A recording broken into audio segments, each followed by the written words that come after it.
Siku nyingine leo hii pia, na bado tunazidi kuweza kukaribisha kuweza kusikiliza stori yetu nzuri inayoitwa Siri.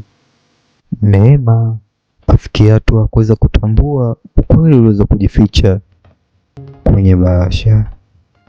Nilizani tayari nilikuwa nimeumia vya kutosha, lakini siku ile parking ya hoteli niligundua kitu kimoja. Usaliti niliuona haukuwa hata nusu ya ukweli.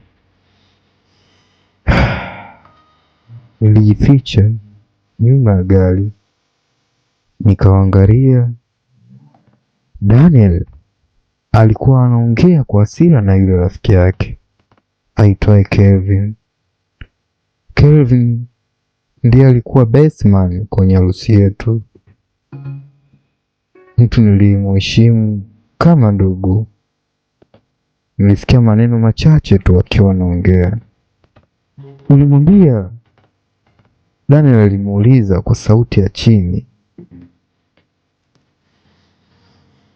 yenye hasira. Kelvin akajibu, hana haki ya kujua ukweli wote. Moyo wangu ulisimama. Ukweli gani mwingine? Bahasha ilifunguka.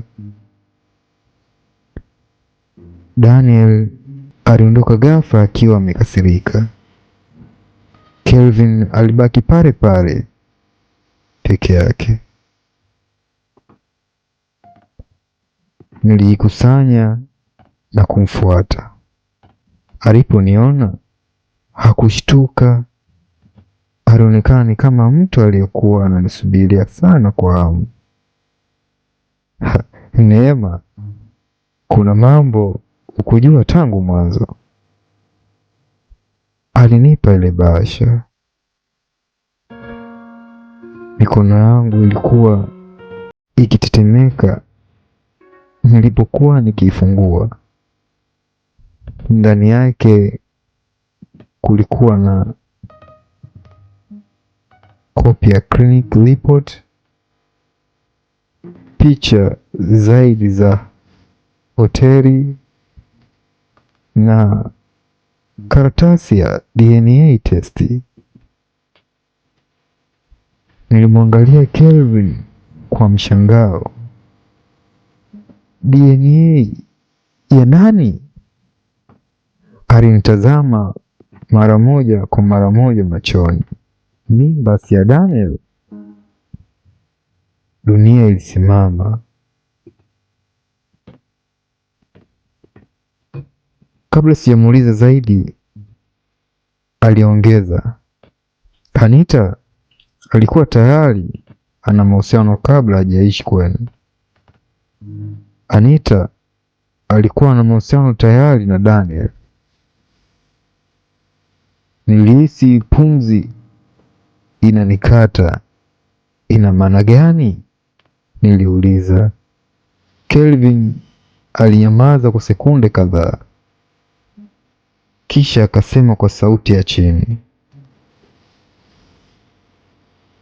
mwanaume wa mimba ni mtu wa karibu sana na familia yenu. Nilihisi baridi ikipita mgongoni. Ni nani? Niliuliza kwa sauti ya kukatika. Kelvin alitoa simu yake akanionyesha picha. Nilipoiona machozi yalinidondoka bila kujua.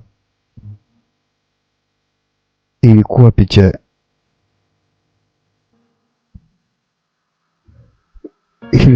ya kakaangu mkubwa.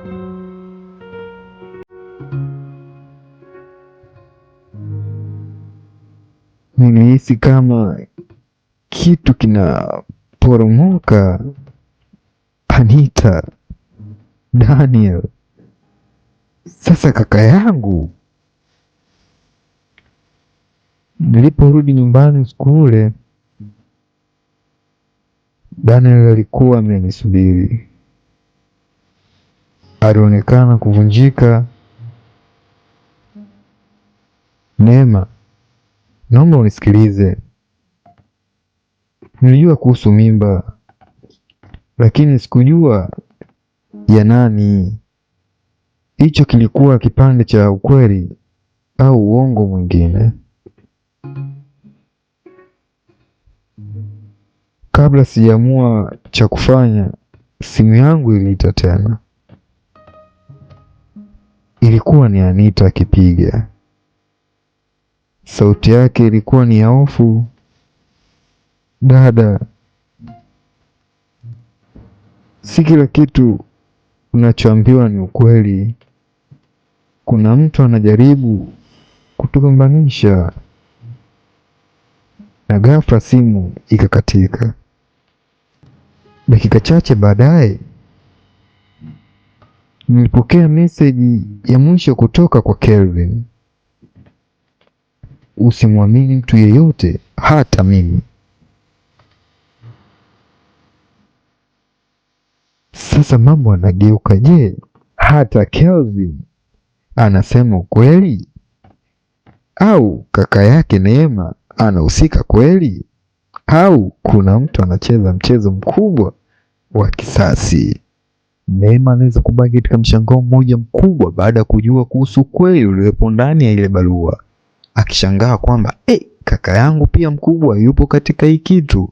Hii inakuwaje? Mara mimba ni ya Daniel, mara Kelvin, sasa hivi nashangaa ni kaka yangu mkubwa.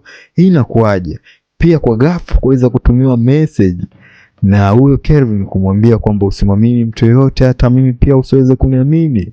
Naye pia Anita akimpigia simu kwamba dada, usimwamini mtu yoyote, ni kuna mtu tu anaweza kuchezea mchezo. Bwana, tusikose katika sehemu unaweza kufuata ya 4. Kuna jambo moja kubwa na zuri lenye kuweza kupendeza katika story yetu. Usisahau kuweza kushare, kucomment, kulike, pia kusubscribe ili usiweze kukosa story hii kila inapoweza kuendelea. Fanya hivi vyote naweza kukuambia, yani share, comment, subscribe ili uweze kuwa wa kwanza katika kupata story hii nzuri yenye kuweza kuvutia wewe popote ulipo. Unaweza kusikiliza na kuweza kuenjoy wewe.